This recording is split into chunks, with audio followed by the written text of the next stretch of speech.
Now we're going to talk about the Openstack block storage environment, or Cinder as it's called. As in, Cinder block? Get it?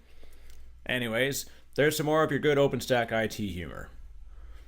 The Cinder project is most easily described when you compare it against the Amazon Web Services Elastic Block Storage.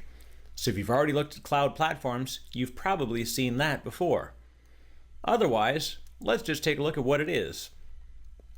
So block volumes are actually created and then attached to running instances. These are different than the ephemeral volumes that we talked about earlier. The biggest difference is that block storage volumes survive the termination of an instance. This is particularly important if you have data that you want to have remain persistent in case you wanted to switch out one of your application environments. The easiest way is, maybe let's walk through a little example. So over at mycyclingstore.com we have Clara, and she's our web application environment administrator. She decides that she wants to run a CentOS instance in order to create a web application. But knowing that she wants to create persistent storage, she uses Cinder to create a 20 gigabyte block volume, and then simply attaches it to the running Nova instance. Now, she decides down the road that she wants to create something a little bit larger. So she does just that. Inside Cinder, she creates a 150 gigabyte block volume and then attaches it to the same original CentOS instance that's running inside Nova. And then along comes Jens and he decides to twist things up. He says, we have to move off of CentOS for our web application environment, and we need to move over to Ubuntu. Not a problem.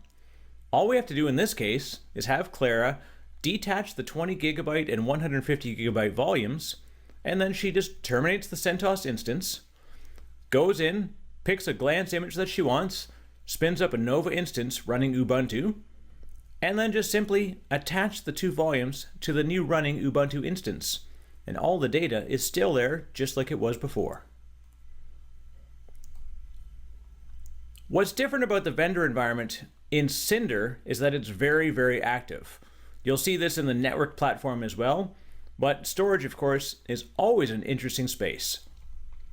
There are multiple vendor drivers for the Cinder environment, and the features are very important because there are some features that may or may not be supported.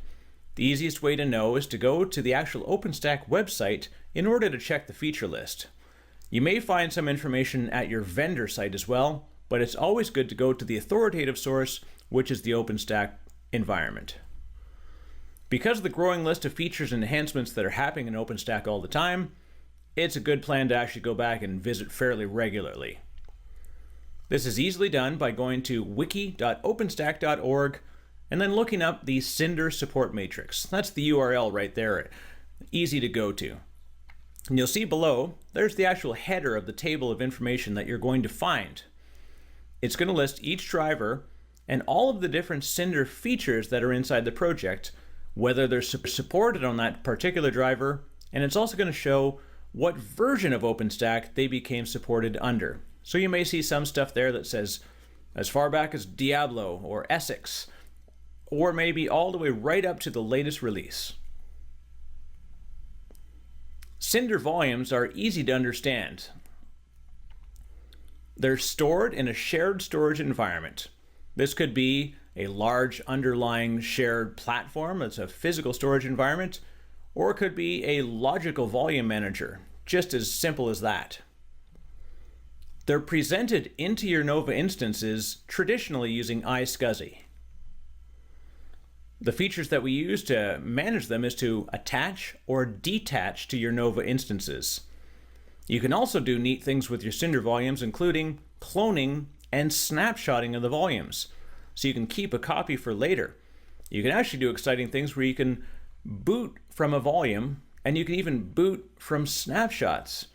There's a lot of really interesting things that are going on in Cinder, so it's going to be good for you to keep your eyes on what's there and what's coming.